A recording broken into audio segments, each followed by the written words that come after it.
Hello Internet! I'm HamsterBomb and you are watching my first ever and probably only Pokemon Plush figure review video. And I say figure review because I'm going to throw this in the rest of my figure review videos because this is a really incredible, I guess I just have to call it a plush, but it's not really. I'm going to be reviewing this amazing, shiny, mega Rayquaza plush that actually just came out a little while ago from Pokemon Center. And this thing is absolutely insane. Now, I say I'm putting this in my figure review stuff, one, because I don't really have a lot of Pokemon plush stuff. I am actually going to show the rest of it, that I actually have the rest of my Pokemon plushies in this video in the back. One, for size comparison, because they are significantly cheaper, easier to come by. And, you at least be able to compare it to something else, because this thing is so incredible, and I really, really want to show you guys why. So, I was super excited about this thing. I don't really have to justify why I love shiny Pokemon so much, but the thing is, I saw this thing come out, I was like, shiny Rayquaza is like my favorite shiny Pokemon. I need this thing. This is so cool. So, my first concerns, obviously I had a lot of concerns with like how this would actually work. So I was looking up as much as I possibly could at the time, but obviously this only came out one day for Pokemon Center. It was like a special thing they had for the movie, and basically the ones that are circulating now on the internet are from people who just like bought a lot of them and are now selling them online. So fortunately I knew somebody who lived like really close to Pokemon Center and was able to pick one up for me and send it over. Obviously, though, each one in store cost about $50, so it's kind of a lot, so it's a little unfortunate, but it's okay because this thing has so much work put into it. It's really hard to like explain it all, which is why I'm like, it needs an entire video for just explaining it all. So my first concern was there has to be some sort of wiring put through this thing. Like, there needs to be some sort of support for all the little strands and stuff that Mega Rayquaza has, because he's like strings. He's just strings, you know? So that is a yes and no kind of thing. First of all, no, there's not actually going to be wires put into these things. These are really just, I mean, they're very thick. It's like a luminescent kind of, I'm not sure exactly what material this is. It feels kind of plasticky. I'm going to hold it up really close so we can actually get a better view of this. Move my light a bit so we can get a better look at him as well. So you can kind of see this is like a shiny, kind of a, it feels like plastic, thicker. It's not going to rip. It's not foam. Double-sided, stitched together, so it's pretty thick. So this, unfortunately, doesn't have any wiring in it. I was actually thinking for a while I should probably run some sort of wire through it so it can completely pose that way. But it seems like the best way to pose this sucker is to hang it in one way or another, which is going to be kind of difficult, so I was kind of against doing that. When you do get it, this enormous one that I'm holding right here that comes out of his jaw is actually completely folded up. Each piece goes kind of like that. You can kind of see if I can get all this out of my way. They're kind of like that. They fold up, and it's just kind of tied like that, and it obviously unfolds, and it's very long. That's just the one part, and you can't even see it. It's stretching literally from the camera to the wall right now, which I know you can't really see how far that is, but like that's like the length of my arm. It is really long. This thing is huge. So, obviously I had to move my background completely out of the way for this video because you can't even see. This sucker is huge. There's dimensions and stuff online. I probably should have looked it up just so I could have it memorized when I tell you guys on video how big this sucker is. But I didn't. I was stupid. But the thing is, you can kind of tell, based on how big my hands are and how huge this sucker is, that this thing's going to be massive. It is absolutely massive. Look at all this. Look at this thing. You want to see the tag as well? It's the Pokemon Center tag that you should get with yours. I'd be a little concerned if it does not come with a tag that looks like this, or if it is not wrapped properly. I guess going from the back of this thing, you can see that there's two more of these things coming out the back. These, however, feel like felt. These are not like that plasticky, luminescent stuff that's on the rest of the figure. So, moving up, there's actually some really interesting stuff in here. If you've seen, I was actually just kind of posing it, which is why, like I said before, I kind of consider it to fit into my figure view stuff, because this thing can actually like move and hold poses, which is amazing, and it's why he can actually sit and hold himself up, or do several different things like mid-air if you actually were able to hang it properly. You can do pretty much anything with this thing, and it's kind of insane.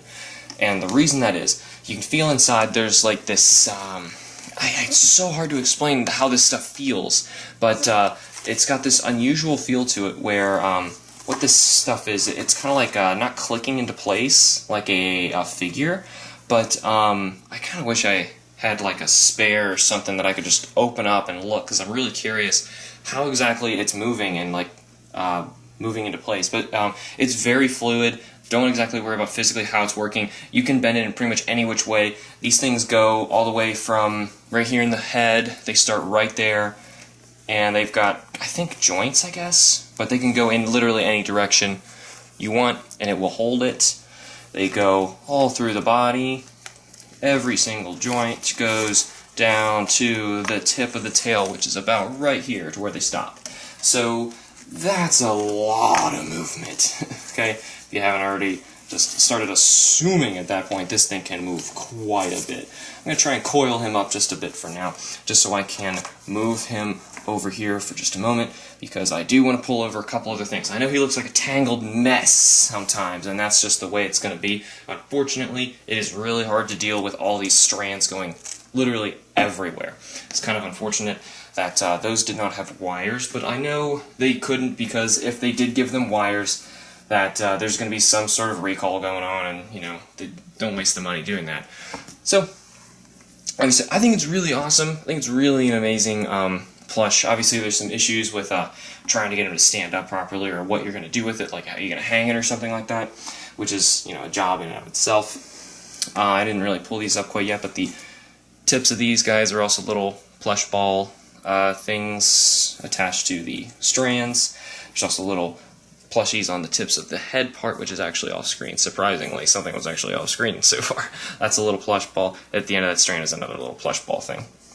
Now, when mine came in, the way that they're shrink wrapped together, some of these little, I'm gonna have to uncoil you again. Some of the little, man, these, there goes another one of these. See, I was gonna talk about that. These little, good thing I caught that, little, changing subject, little plastic things, these little spots, these are actually plastic stuck on here. Some of them will just pop off for one reason or another. Now that I can see in there, it looks like it's red. That may just be the color of that interior stuff, but basically just get a little fabric glue, put it right back on, it'll be okay. It's not that big of a deal. Unfortunately, one of mine, if I can get really close, this one here, if you can see it, actually was broken. Well, that little chip right there was kind of like in the bag with him, and the little fabric glue went back on there. It was okay. I'll have to glue this one back on later. That's kind of unfortunate that he kind of snapped something off in video. But what I was going to say was, when he came in, a lot of these foam pieces that are there, don't worry about them like falling off or anything, but they will bend in weird directions. I can move that. You can see that this one is kind of flat, which is okay with me, because like I showed you before, he does coil, so I like to keep that one flat. Those are bent out of the way, but some other ones are like put in all directions. The only ones that are really going to bother you, that you'll see, are the ones that are on the face. These, one of mine came in like that, and was just kind of stuck like that, you know, and I had to like smash it between books and stuff to get them to hold up properly to where it actually looks like a shiny Mega Rayquaza's face, more symmetrical. And these also are kind of awkward sometimes, because the little plush things will hold them down and they'll move to weird bunny ear kind of looking heights. These on the back will sometimes do that as well. They'll just bend in odd directions and kind of stay there, but granted, it's a plush. The only weird thing about this plush is the fact that these strand things are just so huge. I've seriously considered just kind of like rewrapping them back up the way that they had them, just so that I only have to manage with these two shorter strands, the ones coming off of his headpiece and his tail, which the tail is no big deal, it just kind of hangs there. But the other ones, the super long ones that come off of his jaw, those are a pain. Those are seriously a pain to deal with, those things, and unfortunately, there's nothing you can really do about it other than try and wrap them back up. Now, I really do love his little adorable little plushy hands too. He's just great. He's just great. Unfortunately, the price for this guy is kind of like really high. Like I said, it was about $50 when he came out, and if you get them online now, they're pretty much the same thing. They'll range from like $50 and up now. They're starting to go up, which I'm not surprised. When I got mine with the same Pokemon Center deal, if I can pick this thing up, it's kind of stuck. There we go. Also got, if I can get my camera to want to focus on it, that'd be swell. Oh well, you can't really see it, but there's a shiny Mega Rayquaza pin that they also came out with, or a charm, rather, sorry. I just kind of left it in the packaging because it's one of those Pokemon Center things. It's really awesome. Part of their Shiny Mega Rayquaza line. I actually collect a bunch of Shiny Rayquaza stuff just in general. If you guys would be interested to see some of that in a video later, let me know because I definitely will show you guys if you want to. So, let's see if I can go through some of these other figures for like a size comparison. Now, as you can see, he's pretty coiled up right now. I kind of bunched him up into a ball. It's a pretty crude way to hold him up, but it's a good way to actually show size comparison for other figures, or I'm sorry, not figures, plushes, Pokemon plushes. This is the Rayquaza plush. It's pretty easy to find online. You just type it in, and he's only like around 15 bucks. He's super easy to find, but he's actually got some of the same posing joint stuff as the shiny one. So if you're really curious about how that stuff works, pick up one of these guys. They're really cheap. Not that expensive at all, and hey, they're actually pretty cool. I'm actually using this guy in some of my videos, kind of as like a scarf for my Pokemon stuff. It's kind of awesome. He also came with a tag as well, but because I wanted to use this one as like a scarf, I took it off. So anyway, that's the tag that he should come with. And if I do measure him out, he's a lot shorter than Shiny Mega Rayquaza, mainly because of these strand things. Those things are very long. So he's really cool. I figured, hey, this is my only Pokemon plush video, I might as well show him. There's also a couple other plushies that are in that same line. One of them is the Chibi Groudon thing. He's so adorable. And that's seriously how big he is next to this scrunched up, super tiny, shiny Mega Rayquaza plush. He just towers over everything else. He's so massive. You need to see it when it's actually hanging. I'm kind of bundling it up because this is the only way I can actually fit it into one video. It's so huge. And this one's a little bit bigger. This one is a Pokemon Center Kyogre. Now, he's a little bigger, but he's definitely not bigger than the Shiny Mega Rayquaza. Granted, he may have the same amount of like actually physical plush stuff inside of him just because he's huge. Shiny Mega Rayquaza is just massive. If we haven't gotten that done already, he is massive. If you were wondering, man, that thing's so expensive, I don't know if I should get it or not, it is huge enough. It is definitely huge enough for the money. The only thing, like I'm saying, that kind of bothers me about him are these two that come off the jaw. These are just kind of super long and irritating. And obviously, like I said, some of these plastic things have been popping off. That was seriously the only other one you've seen. That one just popped off mid-video, and the one that popped off in shipping. These little foam things are sometimes a little bit of a pain in the butt, but not really. I think they look great with the plush, though, so it's not that bad. So, you know what? Those things aside, I am still really happy that I did get mine. For my Shiny Rayquaza collection, this thing really takes the cake as the coolest. It really is just the coolest thing that I could have possibly gotten for that collection, and I'm really, really excited that I did. So, thank you all so much for watching. Remember to like the videos and subscribe for more, and I'll see you all in the next video of some sort of Pokemon figure review thing. I'm not exactly sure because this is my only plush review video, but either way. See you!